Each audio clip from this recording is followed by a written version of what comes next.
If you struggle with anxiety, then I'm going to give you the ultimate kill switch to help you to defeat your anxiety. Growing up, there was one movie that I watched and it absolutely horrified me, and it was called Jaws. So in this movie, it's a shark movie.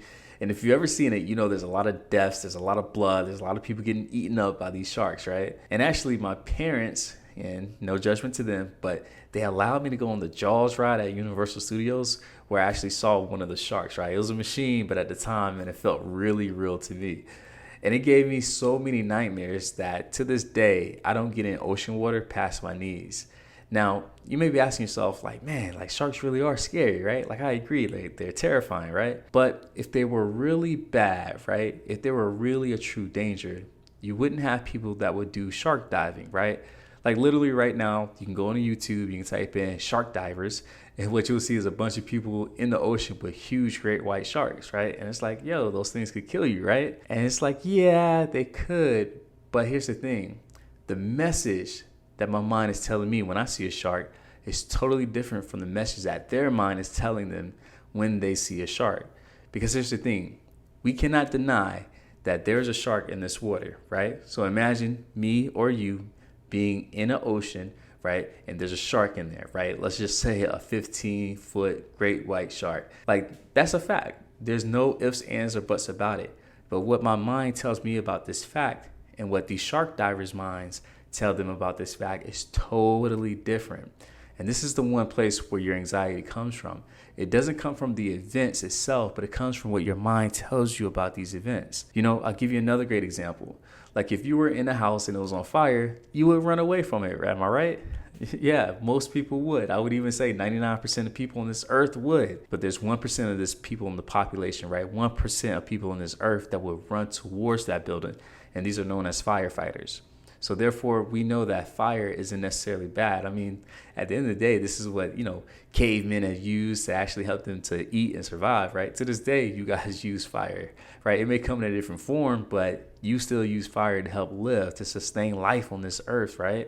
So it's not that it's bad, but it's what your mind is telling you about this situation. And that's the key, right? That's what we want to realize when it comes to anxiety. Now, here's the thing.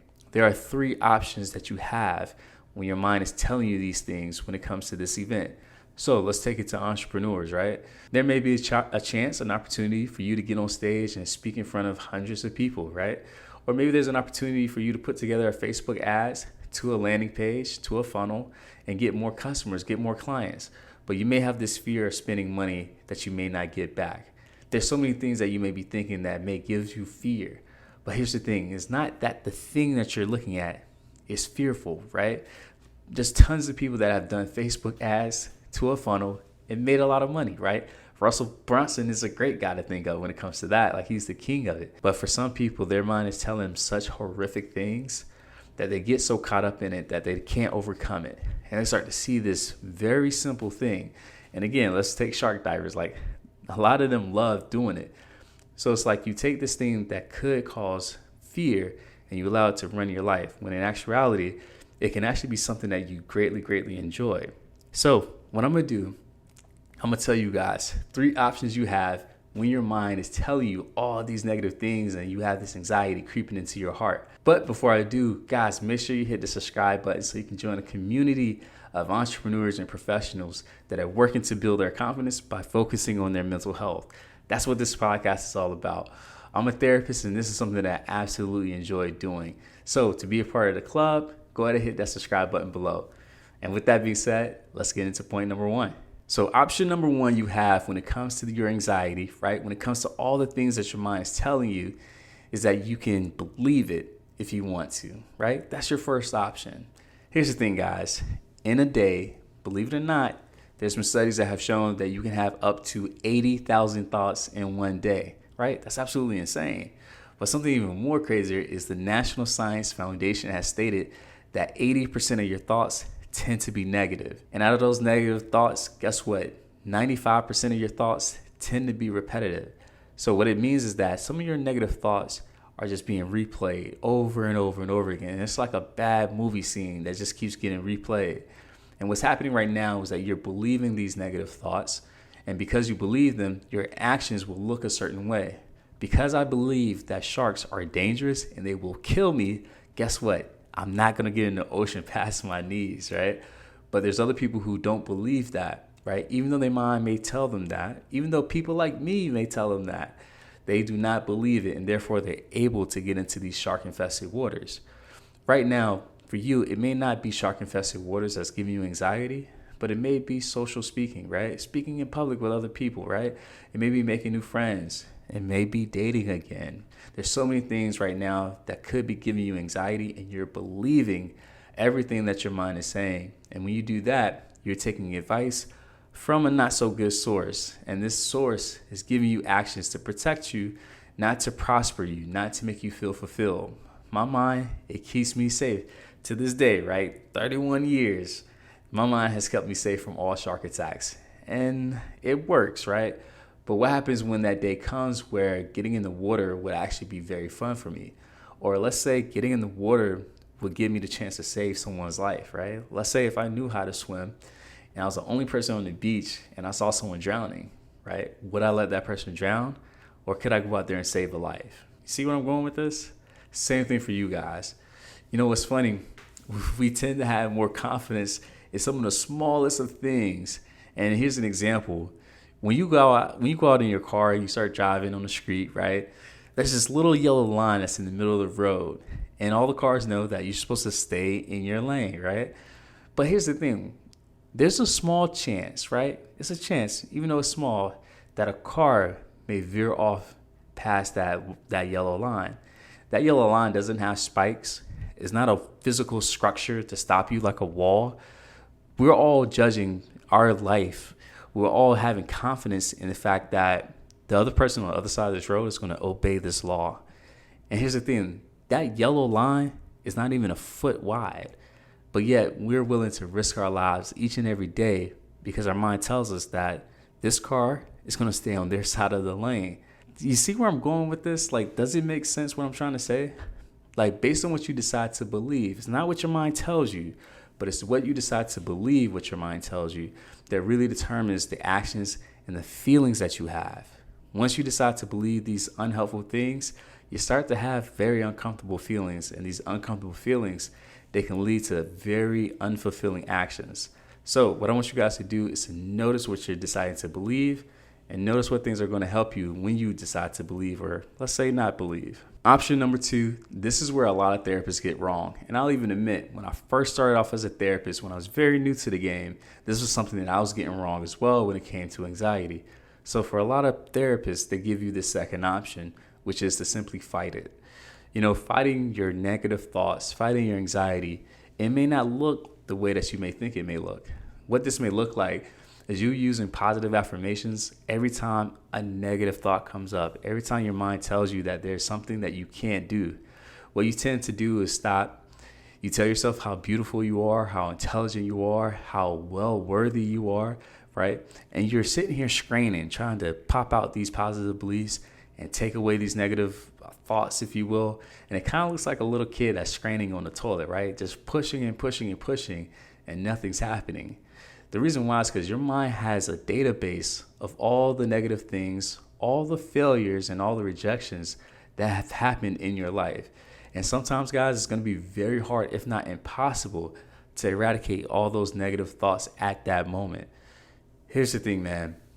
The belief that I have about sharks being dangerous, fires being dangerous, like all this other stuff, and I can go more into detail, no matter what technique I may use, those thoughts are going to be there. And if I'm a victim of needing happiness, if I'm a victim of needing confidence before I can take an action, guess what's going to happen? I'm going to stay stuck. I'm not going to take any actions. So in this step, we need to learn how to stop fighting with our mind. We have to learn how to not, let's say, almost get into the struggle, if you will, right? Because that's what it looks like. There's a struggle that you're having that you don't have to take place in, that you do not have to take part in. You know, this struggle looks like this. Here you are on one side of the cliff with this rope, and on the other side of the cliff, there's your mind with this rope, right? Telling you all this negative stuff. And beneath you guys is this big hole, right? This big black hole, kind of like the one on the movie 300, right? Where he kicks the guy into that big black hole. And what you guys are doing right now is that you're trying to conquer or defeat the other person, right? Your mind is trying to force you to not take a step forward. And you're trying to force your mind to think more positively. And what it results into is this tug of war, right? Now, here's something that you may not realize. All this energy that you're putting into pulling this rope, trying to pull this guy, pull your mind into thinking more positive, all this effort you're putting into this doesn't have to be used. What you can actually do is decide to let go of the rope. And when you let go of the rope, you can actually spend more time doing things that you find more fulfilling. And here's the thing, your mind's going to be on the other side of the cliff saying, don't do it. This is a bad idea. You don't know what you're doing. Like, your mind's going to tell you all that stuff. And again, you have the option, as I stated in step number 1, to believe it. Or you can fight it, which you were doing just a while ago.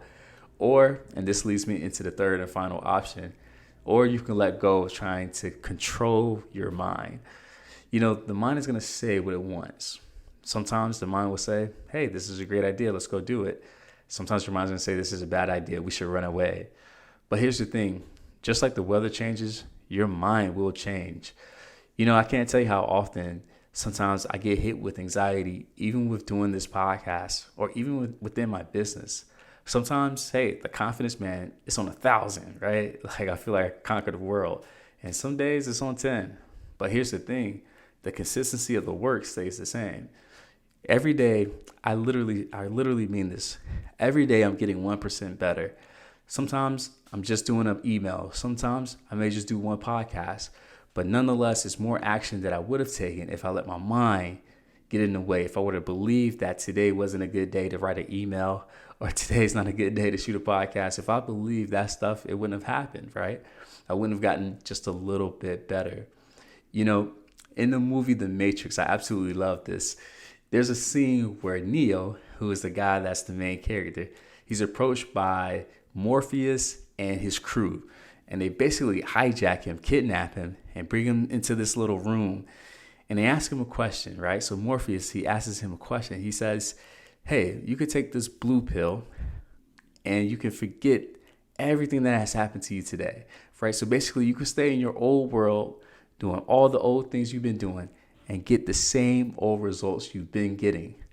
Or you can take this red pill. If you take this red pill, I'll be able to show you what reality truly is. I'll be able to show you something different, something new, something that you've never seen before. But the choice is yours. And Neo, he sits and he looks, and I even think he puts his hand over the blue pill for a second, right? The pill that's going to give him back the same old stuff he's been getting. And then at the last minute, he picks up the red pill, right? Right now, what's been happening is you've been picking up the blue pill. You've been doing the same thing over and over and over again, right? Waiting until you feel confident, waiting until things feel right, or even just waiting. And that's not getting you any closer to your goals, is it? But if you were to trust me and say, you know what? I'm going to do this thing scared. I'm going to approach people without the confidence at first, right? I'm going to build this business without knowing how to build a business at the beginning. If you told yourself you're going to let go of needing to have your mind perfect before you go take a step forward, you would see that you would take more steps forward than the people who claim that they're confident, right? People that, and I can't say everybody, but there are people out there that, you know, may claim that they're confident, but they're only confident when they're making money, when their goals are being hit, when they weigh a certain weight, when they look a certain way, right? Their clothes and all that other stuff. But that's materialistic stuff. That's outer stuff. True confidence comes from within. And when I say within, it's not about getting your mind to believe everything. It's more so connected to your sense of self. Because at the end of the day, the things that you think will never outweigh who you are. So we want to put more weight into who we are versus what it is that we think. And this third option is a great way. So stop trying to convince your mind that, hey, you need to be perfect. You need to have nothing but positivity in your mind. When you let go of that, you see that you can take more actions more quickly than the people who need the positivity that maybe you were looking for at one point in time. So real quick, I'm going to summarize the 3 options you have whenever your mind is telling you these negative things that's causing your anxiety.